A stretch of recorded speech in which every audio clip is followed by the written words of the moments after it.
Allen, your screen tech and life balance coach. And today we're going to talk about when is the right time to give your child a phone. As you guys know, I preach delay when it comes to tech and smartphones in particular for kids. And we've talked about waiting till they're in the eighth grade to do that.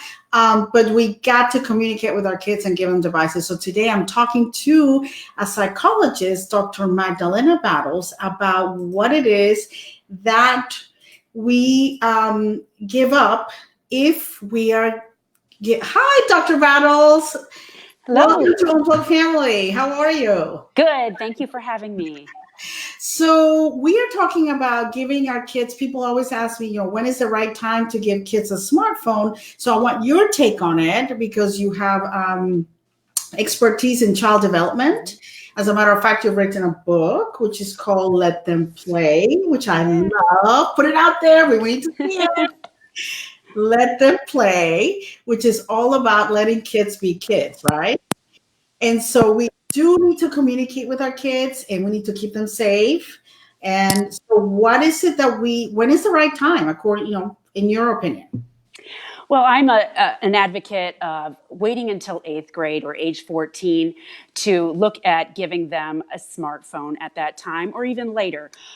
Research has shown that giving kids these technological devices too soon inhibits their development socially, emotionally, mentally. It is, and physically as well. So It is something that we need to look at as parents and say, is it really in the best interest of my child to give them a smartphone at age 10? And especially when you think about the fact that the Wait Till Eighth pledge came from Silicon Valley. Out there, and they're the technology hub of the world, They realize that, hey, this is not a great thing for our kids to have technology too soon, especially the smartphones. They pay lots of money to send their kids to school with zero technology until they're 11 or 12. Exactly. I get it. Yeah, isn't that funny?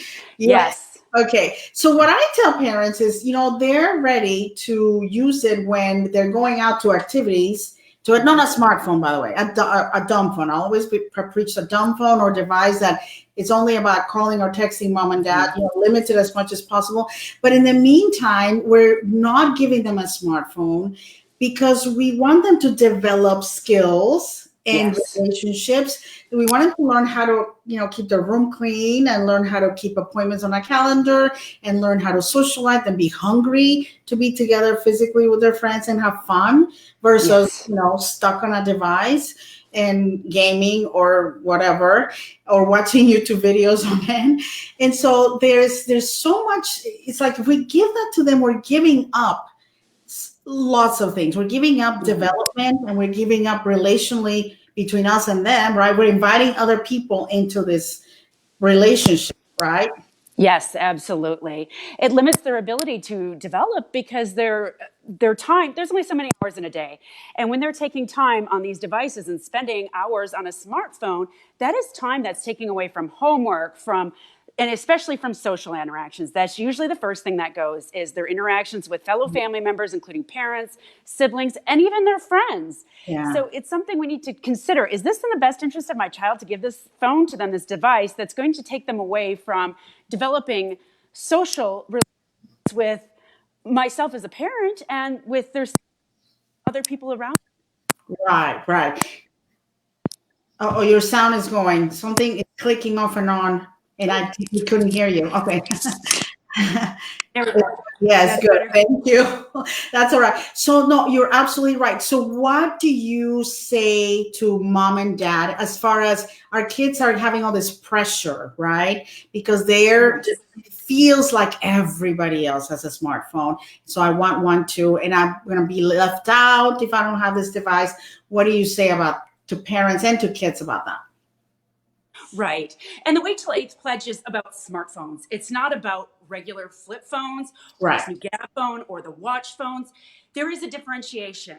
The the smartphones gives them open wide access to the internet, to all sorts of social apps and these things that really they don't need at their young age. They Right. don't need that. Is not essential to their development. And if anything, it hinders it. So Right. really what we need to do is provide options, a different option. If they're doing activities and we need to call them, then they need a regular flip phone, and that's the compromise is, well, you have a way to communicate with me. And that is the most important thing, is that you can call, your mom or dad to say, hey, I need to be picked up.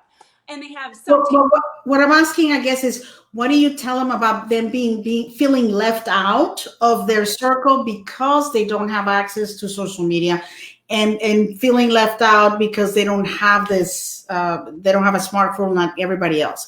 What do you have parents say to their kids to comfort them, if you would, in that? I understand the wait till the 8th is kind of creating positive peer pressure, so that if everybody else is doing that, then it's easier. Yes. That's what I was going to say. You need to say to your kids, you're not alone. Look, I signed this pledge and I sent it out to friends and family, and look at the list of other families that we know that are doing this pledge. So Yeah. that's why it's involved to promote the pledge with the people that you know around you, and especially people that you're closest to.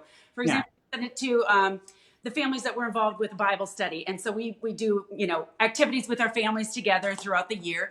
And so I was able to say, hey, you look up to these kids. They're under the same, restrictions. We're doing the same things. Our families are sticking together, and we're doing it because we love you kids so much and we want the best for you.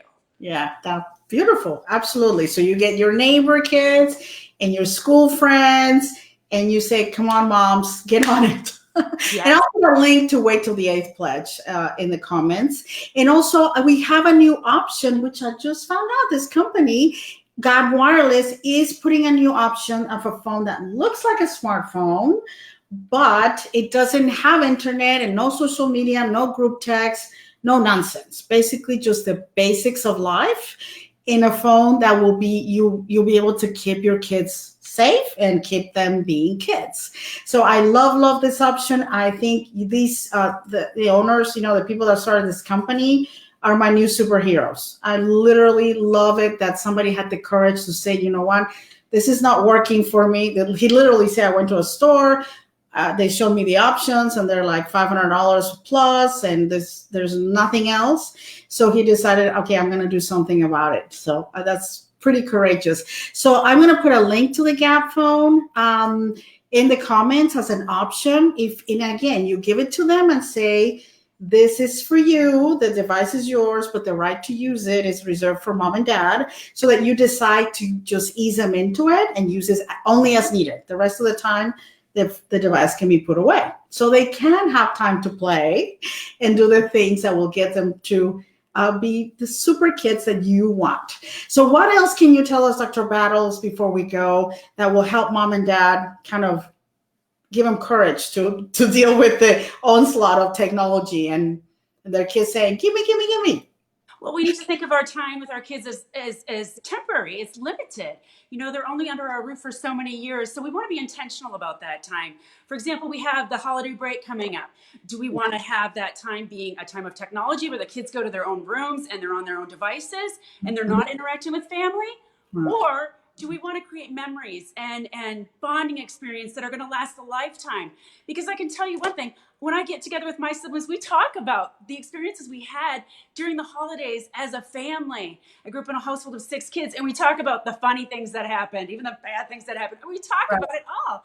But one thing that is true is that those memories of childhood, and especially during holidays, of the traditions and the memories made, those will be carried on for years to come, and those are the memories made. So you want to be intentional about how you are spending that break time with your kids.